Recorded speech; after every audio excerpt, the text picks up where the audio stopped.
오늘 본문은 26장이죠. 이 26장은 다윗이 사울을 두 번째 용서하는 본문입니다. 다윗이 사울을 두 번째 용서하는 이 본문을 우리가 한 절씩 읽어 나가고 또 묵상하면서 하나님의 뜻이 어디 있고 하나님께서 이 본문을 통해서 우리를 교훈하시기 원하시는 내용은 무엇인지 우리가 좀 함께 나누기를 원합니다. 먼저 1절을 읽으실까요? 1절 읽겠습니다. 10사람이 기브아에 와서 사울에게 말하이르되 당신이 광야 앞 하길라산에 숨지 아니하셨. 다윗이 광야 앞 하길라산에 숨지 아니했나이까 하매, 그들이 와서 사울에게 하는 말이 이런 거예요. 다윗이 하길라산 앞에 숨지 아니하셨나이까? 부정 의문문이에요. 왜 다윗이 하길라산 앞에 숨은 것을 당신은 모르십니까? 이런 의미를 강조하는 것이죠. 10사람들, 10이라는 지역이죠. 유다의 지역입니다. 그 유다의 지역에 사는 10사람들이 와서 묻는 거예요. 왜 다윗은 스스로 숨기 위해서 저리도 약삭빠른데 당신만 안타깝게 왜 다윗이 숨어 있는 것을 모르고 있는 것 같이 이렇게 지내고 계십니까? 이렇게 묻는 거예요. 굉장히 사울을 생각하는 마음이죠. 사울을 위해서 그들이 할 수 있는 최선을 다하는 모습 같아 보여요. 그런데 사실 10사람들이 이렇게 사울을 끔찍히 위하는 모습은 여기만 있는 것이 아니죠. 지금 두 번째 이 사건, 다윗이 사울 살리는 사건 이전에 첫 번째 사건 때에도 사실 동일한 상황이었어요. 여러분, 오늘 우리가 읽고 있는 이 26장 앞에 23장 19절도 한번 읽어보겠습니다. 그때 10사람들이 기브아에 이르러 사울에게 나와 이르되 다윗이 우리와 함께 광야 남쪽 하길라산 숲을 요새 숨지 아니했나이까? 역시 이렇게 묻고 있어요. 숨지 아니했나이까? 왜 당신만 모르십니까? 우린 다 알고 있는데 가서 얼른 잡아 죽이십시오. 이렇게 말하는 것이죠. 왜 그들이 이렇게 말할까요? 그들은 유다 지파입니다. 다윗은 나름대로 세상에 믿을 것이 없습니다. 의지할 데도 없습니다. 세상적으로 봐서는 그렇습니다. 그래서 다윗은 혹시라도 유다의 지경이 자신도 유다 지파에 속해 있기에 유다 지파의 지경이 조금이라도 더 안전하지 않을까라고 여기고 유다의 지파의 땅을 떠나지 않고 있는 것이죠. 그래서 10광야, 40광야 그쪽으로 숨어든 것이죠. 그런데 같은 유다 지파인 10사람들은 철저하게 다윗을 배반합니다. 그들이 다윗이 누구인지 몰랐을까요? 그들은 누구보다 다윗이 당하고 있는 이 억울함, 다윗이 행한 것은 오직 선한 것뿐임에도 불구하고 그 무시무시한 정부의 공권력, 정부의 군사들, 나라의 군대에 생명을 위협받고 홀로 쫓기고 있다는 것을 10사람들은 너무나 잘 알고 있어요. 그럼에도 불구하고 다윗을 철저히 외면하고 무시하고 심지어 다윗을 죽이는데 앞장서며 사울에게 충성하고 있는 것이죠. 왜 그럴까요? 왜 이토록 인간이 악랄해질 수 있을까요? 자기 이익입니다. 자기 혜택입니다. 자기 보상입니다. 자기에게 유리한 일이라면 서슴없이 그러한 악한 일도 거리낌 없이 할 수 있는 것이 인간이라는 것을 보여주는 것이죠. 사실 우리가 실망하고 배반당하는 것은 멀리 있는 남이 아닙니다. 우리를 힘들게 하고 우리를 심지어 죽음에 이르게 하는 엄청난 일들은 오히려 우리가 가까이 있는 평소에 내가 믿고 신뢰하던 그러한 곳으로부터 올 수 있는 것이죠. 그 10사람들은 현재의 권력에 아부하는 것입니다.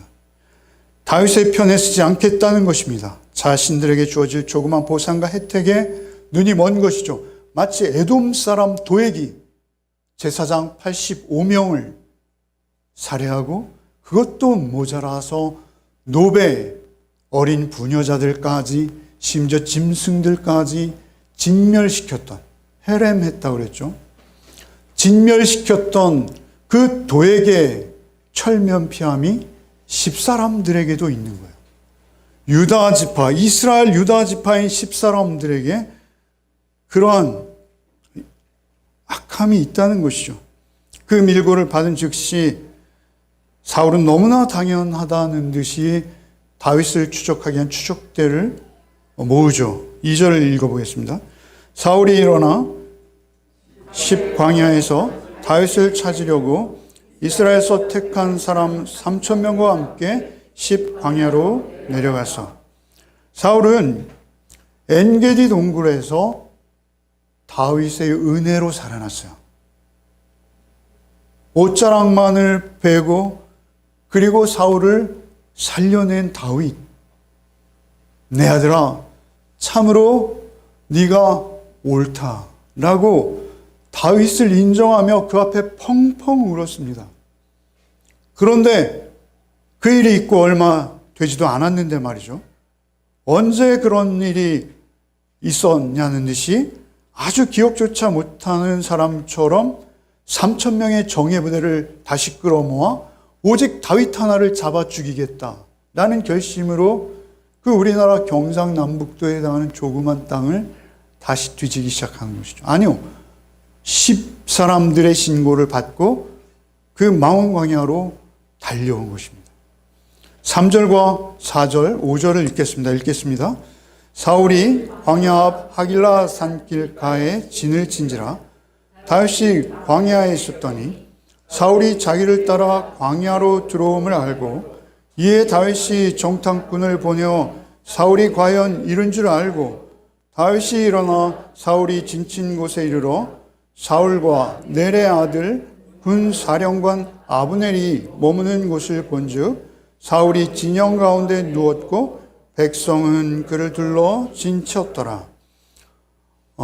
사울이 광야로 들어왔다는 소식이 다윗에게 들어오는 것이죠. 첩보죠.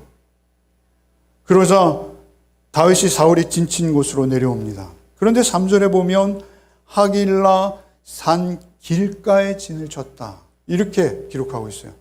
여러분, 일반적으로 군대가 말이죠. 진을 칠 때는 자신들의 안전과 방위에 유리한 곳에 진을 치는 것이죠. 산 위라든지 높은 곳이라든지 전망할 수 있는 그런 곳에 진을 칩니다. 그런데 사울은 놀랍게도 길가에 진을 쳐요. 공격의 대상이 되죠.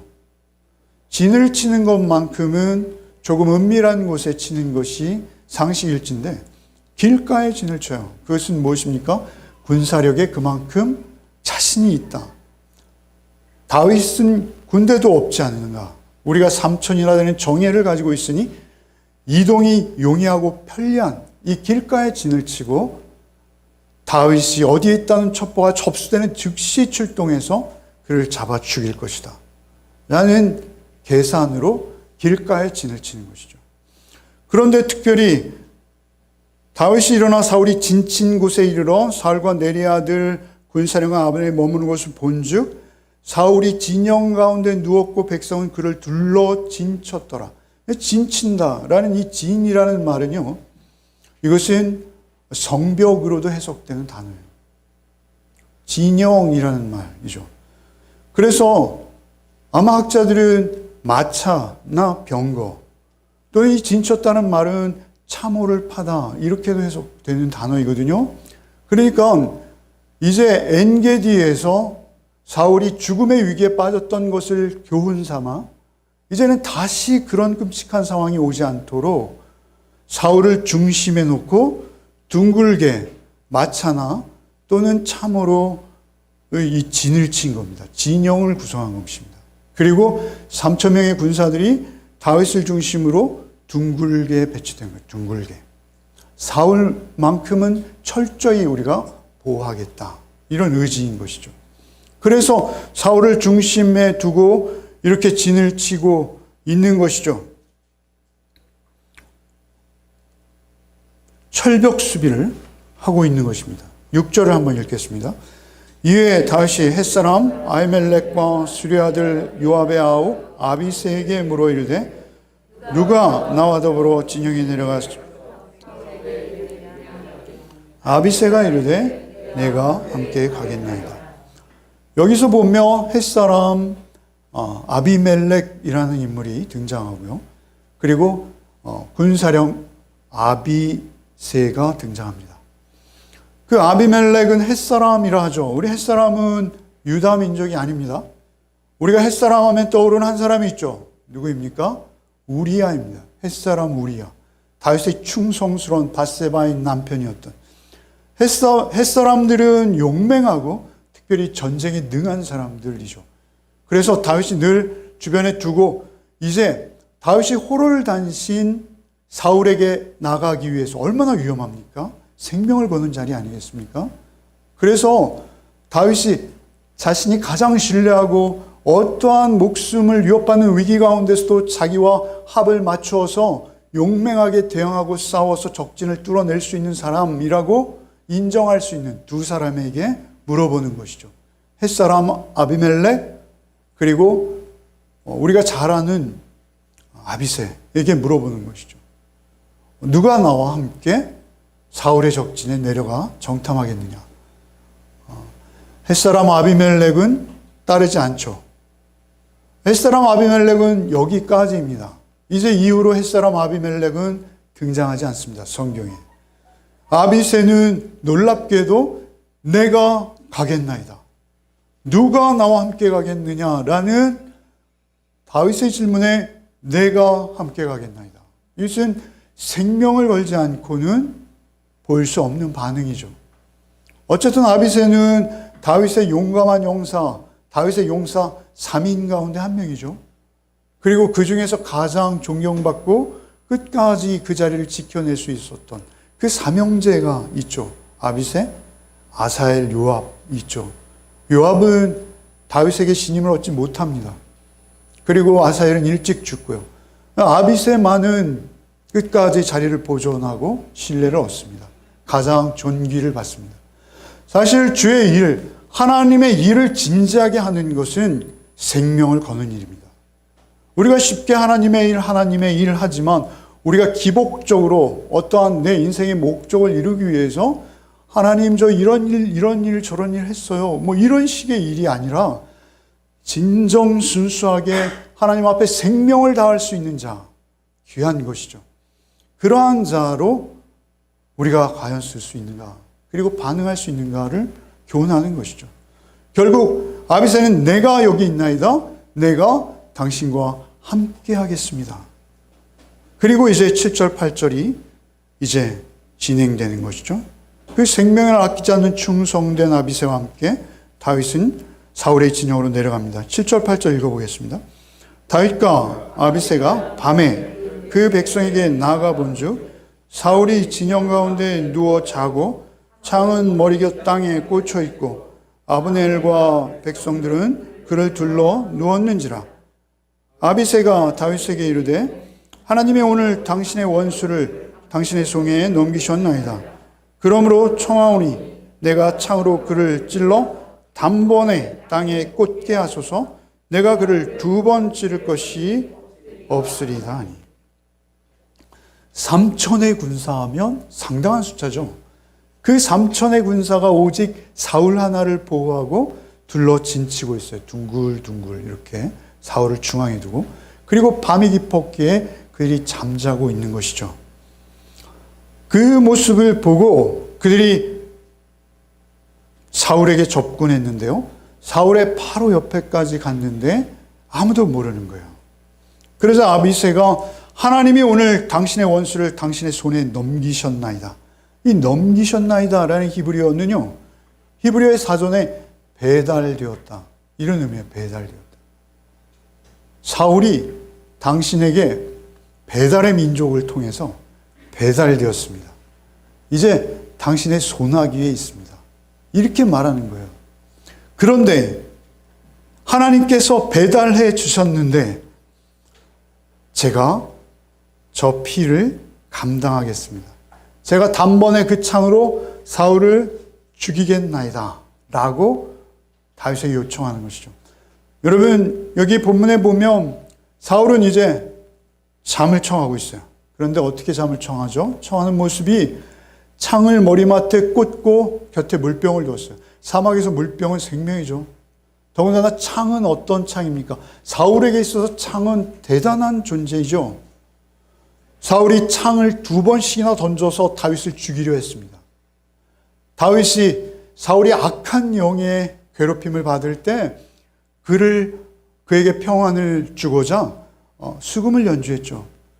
그런데 그 악한 사울이 다윗을 향해 오직 다윗을 벽에 꽂아버리겠다는 일념으로, 다윗을 죽이겠다는 일념으로 그 창의 명수인 사울이 다윗을 향해 2번씩이나 살해를 의도하고 창을 던졌던 그 창이죠. 그 창을 머리맡에 꽂아 놓아야 사울은 안심하고 잠들 수 있는 거예요. 언제든지 그 창을 뽑아들 수 있도록 무서운 것이죠, 항상. 그래서 보통 왕들은 호를 들죠. 쥐봉을 듭니다. 이 금으로 된 막대기 같은. 그런데 그는 그 호를 거부하고 늘 창을 들고 있는 살벌하죠. 그런데 그 창을 들고 있는 사울이 그것을 머리맡에 꽂고 자고 있어요. 그런데 아비새가 그 창을 뽑아서 그 다윗이 믿고 신뢰하며 가장 신뢰했던, 오히려 하나님보다 더욱 신뢰했던 그 창으로 사울을 단번에 죽이겠다. 2번 찌를 것도 없습니다. 라고 요구하고 있는 것이죠. 여러분, 우리가 잘 알듯이 다윗은 골리앗의 칼로 골리앗의 목을 벤 적이 있습니다. 이제 사울의 창으로 사울을 죽일 수 있는 절호의 기회가 된 것이죠. 하나님께서 이 기회를 허락하셨다 라고 여길 수밖에 없습니다. 그럼에도 불구하고 아비새의 제안을, 그 너무도 당연한 제안을, 자신의 손에 피를 흘리는 것도 아니에요. 자신의 수하가 처리해 주는 거예요. 그런데 어떻게 반응하는지 우리는 본문을 계속 읽어볼 수밖에 없죠. 하나님 마치 이렇게 하시는 것 같아요. 너 어떻게 할래? 내가 배달했어. 너 어떻게 할래? 그 다윗의 반응을 우리 한번 봅시다. 9절부터 12절을 읽겠습니다. 다윗이 아비새에게 이르되 죽이지 말라. 누구든지 손을 들어 여호와의 기름 부음 받은 자를 치면 죄가 없겠느냐 하고, 다윗이 또 이르되 여호와께서 살아계심을 두고 맹세하노니 여호와께서 그를 치시리니 혹은 죽을 날이 이르거나 또는 전장에 나가서 망하리라. 내가 손을 들어 여호와의 기름 부음 받은 자를 치는 것을 여호와께서 금하시나니 너는 그의 머리 곁에 있는 창과 물병만 가지고 가자 하고, 다윗이 사울의 머리 곁에서 창과 물병을 가지고 떠나가되 아무도 보거나 눈치채지 못하고 깨어있는 사람도 없었으니 이는 여호와께서 그들을 깊이 잠들게 하셨으므로 그들이 다 잠들어 있었기 때문이었더라. 여러분, 이 아비새 제의 앞에 다윗이 우리가 잘 알고 있는 대로 이렇게 반응하는 것이죠. 죽이지 말라. 죽이지 말라. 여러분, 이것을 어떤 사람들은 이렇게 이야기해요. 한 번 이미 용서한 바 있는 다윗, 그 용서와 인내가 무한하기에 2번째도 넉넉히 용서할 수 있었다가 아닙니다. 2번째가 더 어려울 것 같아요, 저는. 한 번이면 족하잖아요. 그 끔찍한 위험, 펑펑 울며 다윗을 아들로 부르며 자기가 졌다라고 승부를 인정했던 그가 또다시 다윗을, 오직 다윗 하나를 죽이겠다고 그렇게 이제는 첫 번째를 교훈 삼아 진영까지 꾸리고, 그리고 이제 길가에 진을 치고 잠든 모습을 보면 정말 못 참을 것 같습니다. 한 번 참지 두 번은 절대 못 참아. 이게 우리의 인지상전 아니겠습니까? 다윗에게 사울을 죽이려는 마음이 전혀 없지 않았을 것입니다. 그렇지 않을까요? 인간인 이상. 여러분, 이것을 용서로 볼 수 있는데요, 저는 그렇게 보이지 않습니다. 주께서 70번씩, 7번씩 70번이라 4번씩 뭐죠? 예. 네. 그렇게 490번이라도 용서하라고 하셨지만, 사실 우리가 큰 용서를 받았기에 그렇게 용서할 수 있는 그리스도인임에도 불구하고 용서 안 됩니다. 여러분, 나에게 섭섭하게 한 것은요, 하나님처럼 동의서에서 먼 것처럼 우리 잊을 수 없어요. 우리 평생 못 잊습니다. 나에게 실수하고 섭섭하게 하고 잘못한 것은요, 기억하고자 하지 않아도 기억이 나요. 그게 우리의 본성입니다. 잊혀지지 않습니다. 다윗이 사울을 용서했다? 저는 그렇게 보지 않습니다. 다윗이 인내심이 많아서, 다윗의 품성이 넉넉해서, 성품이 좋아서, 그렇지 않습니다. 오직 사울을 죽이지 않은 이유는 하나입니다. 그것은 다윗이 스스로 말하고 있습니다. 여러분, 9절에 보면 이렇게 말하죠. 죽이지 말라. 누구든지 손을 들어 여호와의 기름 부음 받은 자를 치면 죄가 없겠느냐? 두려우신 하나님 앞에서, 하나님의 임재감 앞에서 하나님의 말씀과 언약을 붙들고 참은 거예요. 하나님의 임재감이 없이는 이런 믿음은 불가능한 것입니다. 용서할 수도 없고 사랑할 수도 없고 품어낼 수도 없습니다. 살아계신 하나님, 천지를 창조하신 하나님, 나의 생명과 영혼의 주인 되시는 하나님, 그 하나님이 내 앞에 살아계심을 보지 않고는 이러한 믿음과 반응은 불가능한 것입니다. 저는 그렇게 봅니다. 다윗은 죽이지 말라. 누구든지 손을 들어 여호와의 기름 부음 받은 자를 치면 죄가 없겠느냐? 그는 여호와께서 기름 부어 세우신 여호와의 종이니라 라고 말하는 거예요. 이것은 사울에 대한 공경이 아니라 여호와 하나님을 향한 공경입니다. 하나님을 경외함입니다. 하나님을 경외하기에 그가 하나님의 심판 앞에서 설 것을 알고 있게 살아계신 하나님의 일하심과 하나님의 주권, 하나님의 절대 주권 앞에 모든 것을 맡기고 의뢰하며 그 순간을 참아낼 수 있었던 것이죠. 저는 그렇게 봅니다. 하나님의 살아계심을 두고 이렇게 할 수 있는 다윗, 그는 철저히 그의 삶 속에서 이러한 것을 경험한 것이죠. 여러분, 지난 주간 우리가 묵상한 말씀은 24장, 25장, 26장입니다. 지난 주간 우리가 묵상한 말씀의 24장은 무엇입니까? 엔게디 동굴에서 다윗이 사울의 옷자락만을 베고 살려보낸 것이죠. 그리고 25장이 끼어 있어요. 그리고 26장이 무엇입니까? 오늘 본문입니다. 그러면 다윗이 사울을 살린 첫 번째 사건과 다시 다윗이 사울을 살린 두 번째 사건 사이에 나발의 사건이 있는 거예요. 25장. 나발. 아비가일의 사건이 있는 거예요. 여러분, 이것을 제가 뭐라고 말씀드렸죠? 샌드위치 구조. 그죠? 또는 보따리 구조. 이런 말씀드렸어요. 중요한 교훈을 양쪽 두 사건이 업무하고 있는 모양이에요. 사실 나발의 사건은 이것은 보통 사건이 아닙니다. 여러분, 세상을 사는 사람들은 모두 두 종류로 나뉘어집니다. 나발과 같은 자와 아비가일과 같은 자가 있습니다.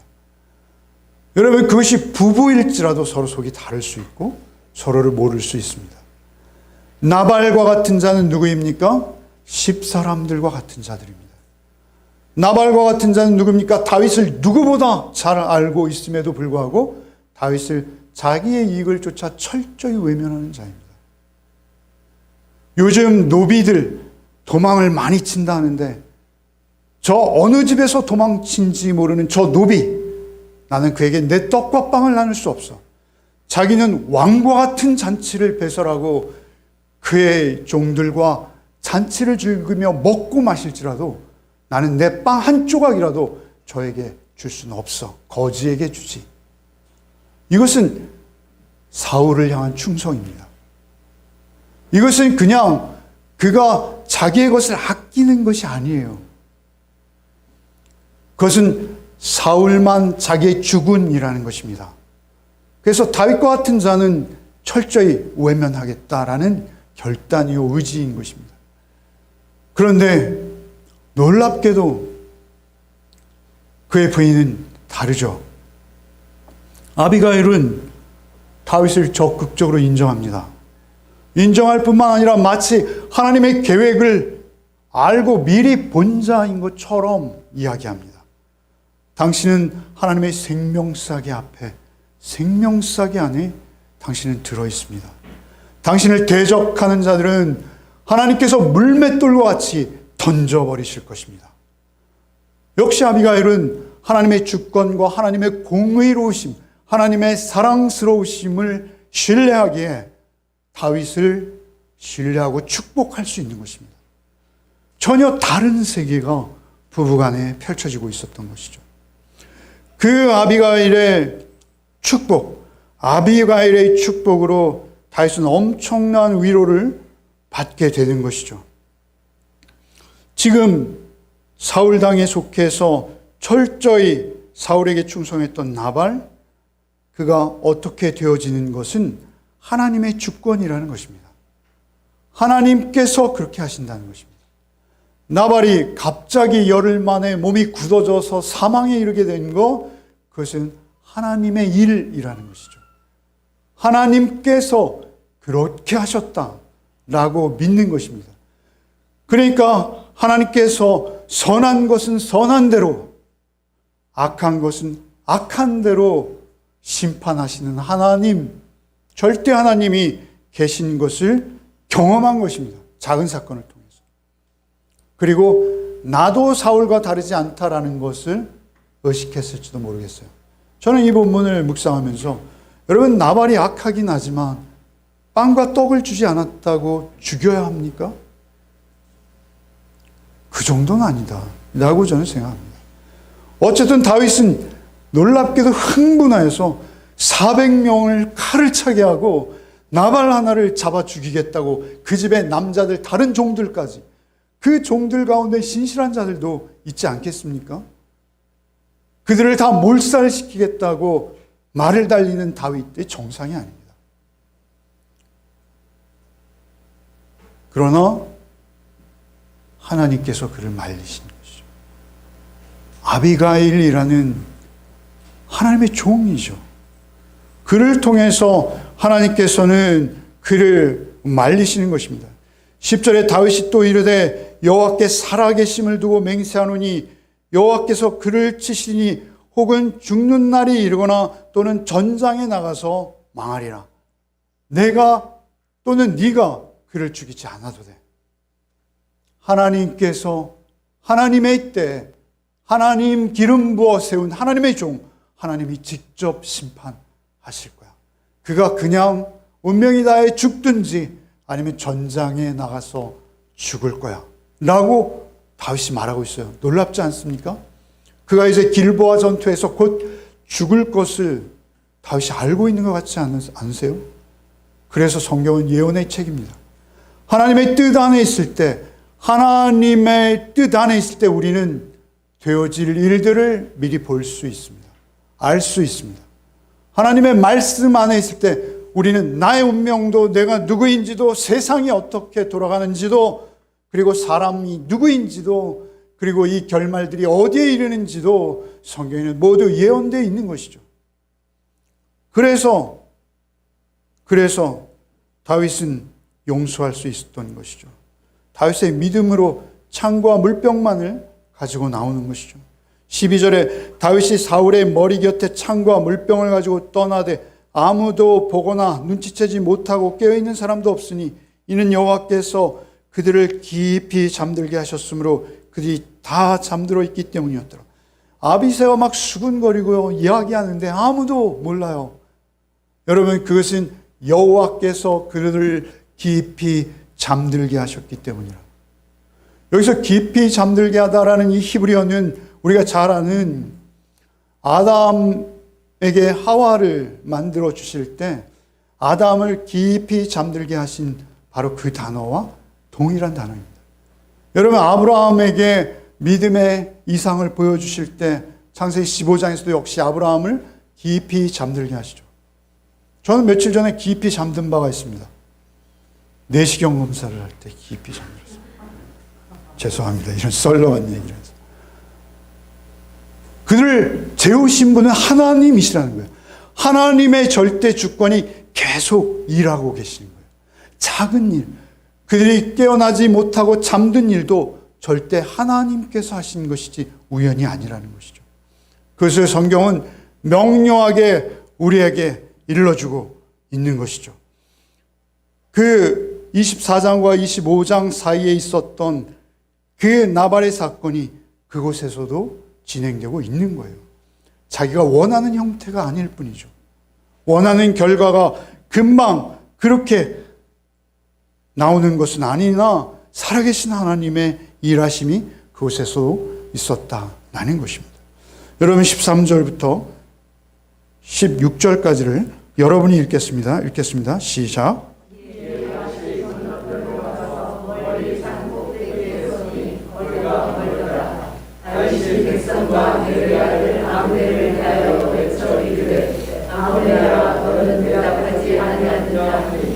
아브넬이 대답하여 이르되 왕을 부르는 너는 누구냐 하더라. 다윗이 아브넬에게 이르되 내가 용사가 아니냐. 이스라엘 왕대 너 같은 자가 누구냐. 그러한데 내가 어찌하여 내 주 왕을 모하지 아니하느냐. 백성과 한 사람이 내 주 왕을 죽이려고 들어갔었느니라. 내가 행한 이 일이 옳지 못하다. 여호와께서 살아계심을 보고 맹세하노니 여호와의 이름 문파는 도저히 주를 도와주지 아니하였으니 너희는 만강히 죽을 자가 아니라. 이제 왕의 창과 왕의 머리에 너희들이 어디나 돌아가니. 14절에 보면 아브넬이 이제 다윗이 그 진영을 빠져나와서 멀리 산 위에 서서 아래 길가에 있는 그 진영을 향해 크게 부르는 것이죠. 아브넬아, 아브넬아 부르는 것이죠. 그런데 아브넬이 놀랍게도 이렇게 하죠. 왕을 부르는 너는 누구냐? 아브넬을 불렀어요. 그런데 아브넬의 대답은 왕을 부르는 너는 누구냐? 이렇게 말하고 있어요. 그것은 무엇입니까? 왕과 아브넬이 같이 잠들어 있을 때 사실 아브넬을 부른다는 것은 왕을 기상시키는 일이기 때문에 왕 중심으로 이야기하는 거예요. 그러나 사실 이것은 의미가 있습니다. 지금부터 다윗이 하는 말은 사실은 아브넬에게 하는 말이 아니라 사울에게 하는 말입니다. 아브넬, 너는 너의 죽은 사울을 보호하지 못했으니 죽어 마땅하구나. 사실 이 말이죠. 그런데 그 말 속에는 이런 의미가 있는 것입니다. 사울이여 보소서, 당신의 창과 당신의 물병이 당신의 생명을 보호할 수 없습니다. 당신의 힘과 권력이라 여겨지는 그 창, 그리고 당신에게 생명수를 담아내는 물병, 심지어는 당신을 지키겠다, 당신을 계속 충동질하며 당신의 왕권을 보호하기 위해서는 다윗이 죽어야 합니다 라고 충동질하는 그 아브넬, 그가 당신의 생명을 보존할 수조차 없습니다. 그는 당신을 지켜낼 수 없는 자입니다 라고 사실은 사울에게 이야기하는 것입니다. 보십시오. 당신의 아브넬이 당신의 생명을 지키는 것이 아니라 나 다윗이 당신의 생명을 지킵니다. 이 얘기입니다, 사실은. 그 행간을 읽어내면 나는 당신을 죽일 기회가 두 번이나 있었으나 당신을 살린 자요. 당신은 당신의 생명을 보호해야 될 아브넬로부터 아무런 보호도 받지 못한 것을 지금 못 보고 계십니까? 사실 이런 이야기예요. 아브넬을 책망하는 이야기는 무엇입니까? 아브넬이 아니라 나 다윗이 당신의 충신입니다. 아브넬은 당신을 이간질하는 간신일 뿐입니다. 사실 이야기를 하고 있는 거예요. 사울은 악한 영에 붙들려 있기에 보지 못합니다. 듣지 못합니다. 잠깐 깨달습니다. 그래서 울기도 하고 다윗아 내 아들아 네가 승리할 것이다. 네가 반드시 이스라엘의 왕이 될 것이다. 라고 입술로 고백하나 그것은 오히려 변덕스러운 그의 일시적 감정일 뿐인 것이죠. 왜 그가 그의 영으로 그의 마음의 중심에 하나님의 임재와 하나님의 뜻을 보지 못할까요? 그의 눈이 가리웠기 때문에 그렇습니다. 그의 귀가 가리웠기 때문에 그렇습니다. 하나님께서 듣지 못하게 하시고 보지 못하게 하신다 라고 밖에는 해석할 수 없는 것이죠. 아브넬을 추궁하는 그 다윗의 음성, 그 쩌렁쩌렁한 음성은 사실은 당신이 하나님의 뜻 안에 돌이키면 나는 당신의 충신이요 이 나라는 하나님 뜻 안에서 얼마든지 당신이 생명을 잃지 않고도 건강하게 유지되어지고 하나님의 섭리 가운데 세워져 갈 수 있는 나라라는 것을 사울에게 충고하는 것이죠. 그것을 들을 리가 없습니다. 17절부터 우리 한번 읽어보죠. 20절까지 읽겠습니다. 사울이 다윗의 음성을 알아듣고 이르되 내 아들 다윗아 이것이 내 음성이냐 하는지라 다윗이 이르되 내 주 왕이여 내 음성이다 하고 또 이르되 내 주는 어찌하여 주의 종을 쫓으시나이까 내가 무엇을 하였으며 내 손에 무슨 악이 있나이까 원하건대 내 주 왕은 이제 종의 말을 들으소서 만일 왕을 충동시켜 나를 해하려 하는 이가 여호와시면 여호와께서 제물을 받으시기를 원하나이다마는 만일 사람들이면 그들이 여호와 앞에 저주를 받으리니 이는 그들이 이르기를 너는 가서 다른 신들을 섬기라 하고 오늘 나를 쫓아내어 여호와의 기업에 참여하지 못하게 함이니이다. 그런즉 청하건대 여호와 앞에서 먼 이곳에서 이제 나의 피가 땅에 흐르지 말게 하옵소서. 이는 산에서 메추라기를 사냥하는 자와 같이 이스라엘 왕이 한 벼룩을 수색하러 나오셨습니다. 여러분, 사울이 다윗의 음성을 알아듣고 다시 내 아들 다윗아 이렇게 부르죠. 여러분, 그가 원래는 이새의 아들이라고 다윗을 낮춰 불렀죠. 그런데 다시 내 아들이라고 다윗을 향해 부르고 있어요. 이것이 정녕 내 음성이냐라고 정말 감탄하여 다시 다윗을 부르고 있다는 것이죠. 그런데 이것은 진심이 아닙니다. 이미 말씀드렸듯이 이것은 아브넬을 꾸짖는 다윗의 음성을 통해서 아브넬이 아니라 사울이 하나님과 함께하는 자구나 라는 것을 깨달은 것이죠. 일시적입니다. 놀랍게도 그는 일시적으로 그 자신에게 은혜를 베푼 다윗을 향한 정직한 반응이라고 볼 수 있어요. 그러나 그것은 또 다른 사울의 교활과 변덕스러움입니다. 그에 반해서 다윗은 내 주 왕이요 3번씩이나 사울을 향해서 내 주 왕이라고 호칭하고 있어요. 참으로 놀랍지 않습니까? 자신을 당장 죽이려고 달려드는 그를 향해 내 주 왕이요. 어떻게 이런 반응을 보일 수 있는지요? 여러분, 이것을 학자들은 아마도 북이스라엘의 왕들은 계속되는 정변과 구태차로 왕조가 계속 무너지고 바뀌어 나가죠. 그러나 남유다는 오직 다윗 유다 족속으로 계속 이어져 나갈 수 있었죠. 그래서 다윗이 정치적인 목적을 가지고 사울을 살려준 것이다, 이렇게 해석하기도 합니다. 그러나 전혀 터무니없는 말이죠. 물론 그러한 이익을 보기는 했습니다. 그러나 그런 정치적 목적만 가지고 그가 사울을 살릴 수는 없었을 것이죠. 여러분, 사울 옆에는 다윗을 죽이라고 고발하는 자들이 굉장히 많이 있었습니다. 여러분, 시편 7편에 보면요, 그 다윗을 고발하는 자들에 대한 다윗의 표현들이 등장하고 있어요. 얼마나 절묘한지요, 얼마나 간사한지요, 얼마나 못되었는지요. 자기의 이익을 위해서라면 하나님의 나라는 상관이 없습니다.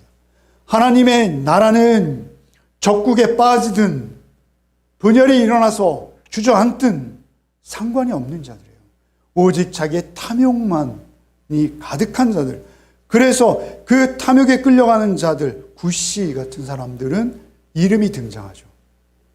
여러분, 시간이 되시면 나중에 시편 7편을 한번 읽어보십시오. 내가 만약 당신이 나를 죽이려는 것이 하나님의 뜻이라면 내가 기꺼이 하나님의 제물 되겠습니다. 다윗이 이런 말을 하죠.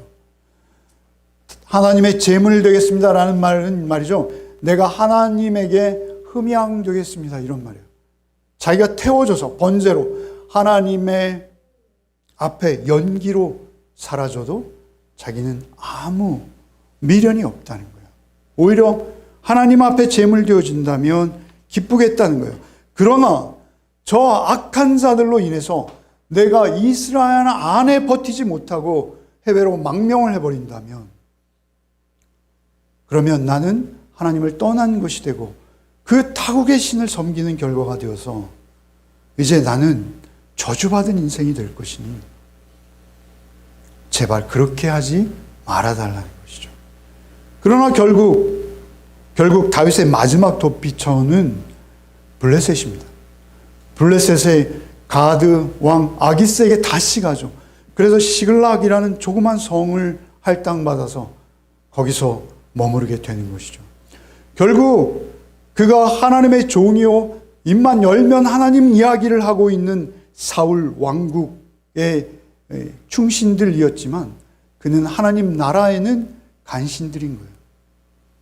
결국 그들로 인해서 건강한 다윗이, 오히려 다윗과 그 600명이 블레셋으로 쫓겨가지 않을 수밖에 없는 그러한 처지에 놓이게 된다는 것이죠. 오늘날 우리 그리스도인들도 마찬가지입니다. 우리가 하나님의 영광을 가릴 수 있습니다. 오히려 하나님 품에 들기 원하는 자들을 내어 쫓을 수 있습니다. 왜 그렇습니까?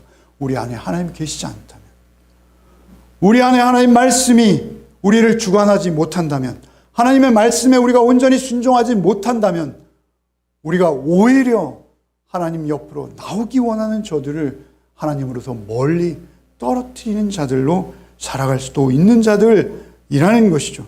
21절부터 마지막 25절을 한번 읽겠습니다. 사울이 이르되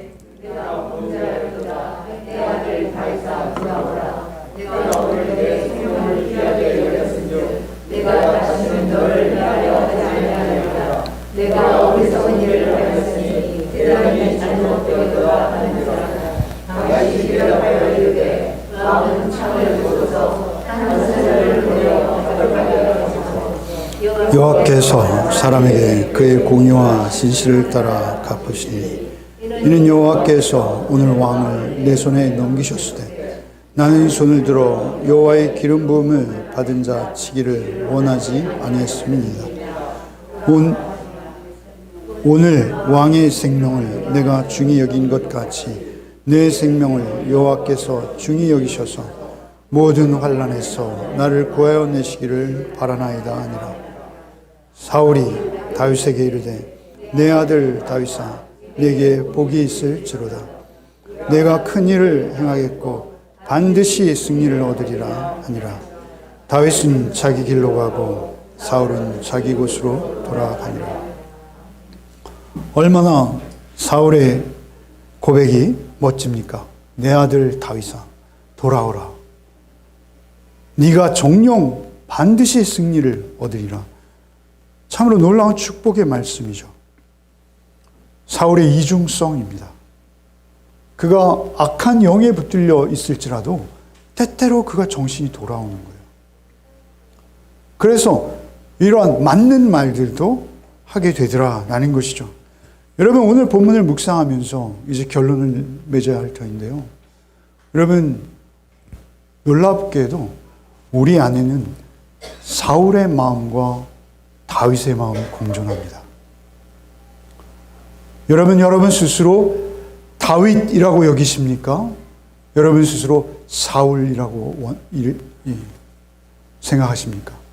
여러분, 10사람들의 마음, 사울의 마음, 굿시와 같은 자들의 마음, 그것이 우리 안에도 공존하고 있다라는 것입니다. 그런가 하면 다윗의 마음도 우리 안에 있는 것이죠. 철저히 다윗이 되기를 원하나 우리에게 때때로 사울과 같은 유혹이 우리를 흔들 때가 얼마나 많은지요. 여러분, 우리가 이렇게 흔들리지 않기 위해서 우리에게 필요한 것은 오직 하나입니다. 여러분, 24장에 보면 사울은요, 여호와 하나님을 부르지 않습니다.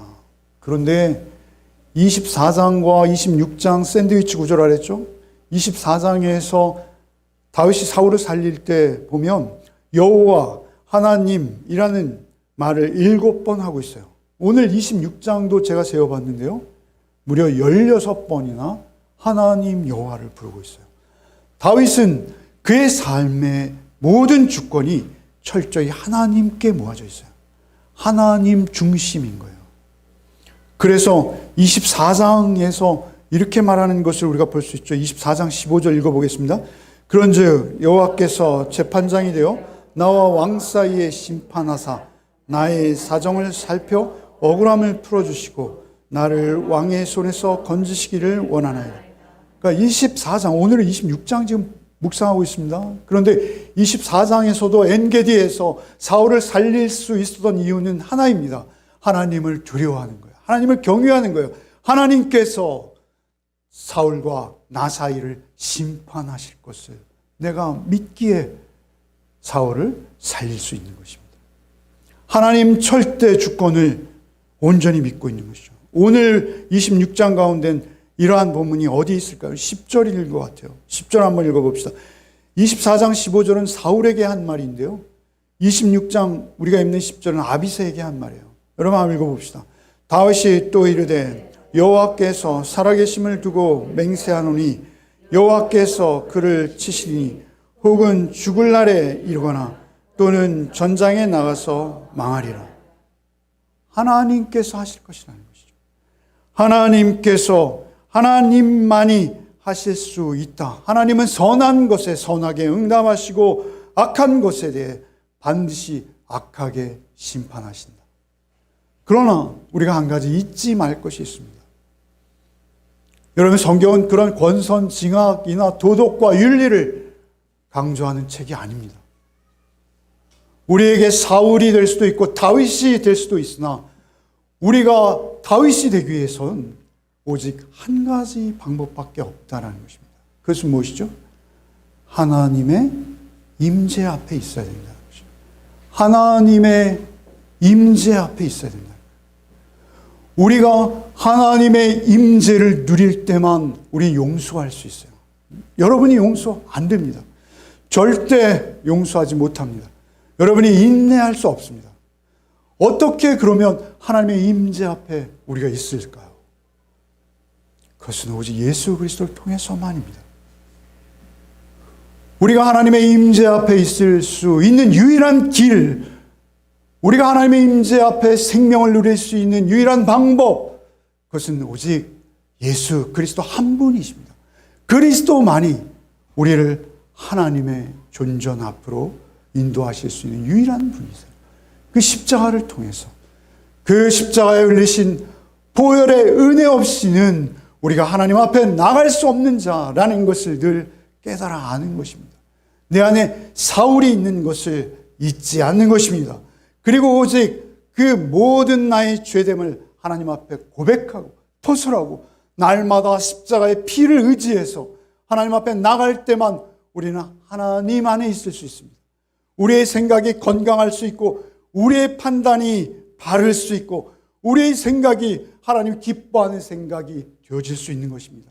우리가 무의식 중에 있을 때, 우리가 그저 세상의 연락을 보며 그것에 심취해 있을 때 우리의 마음은 다 사울입니다. 우리의 마음은 다 세상에 빠져 세상의 연락에 그 탐욕에 우리도 종될 수밖에 없는 자들이라는 것입니다.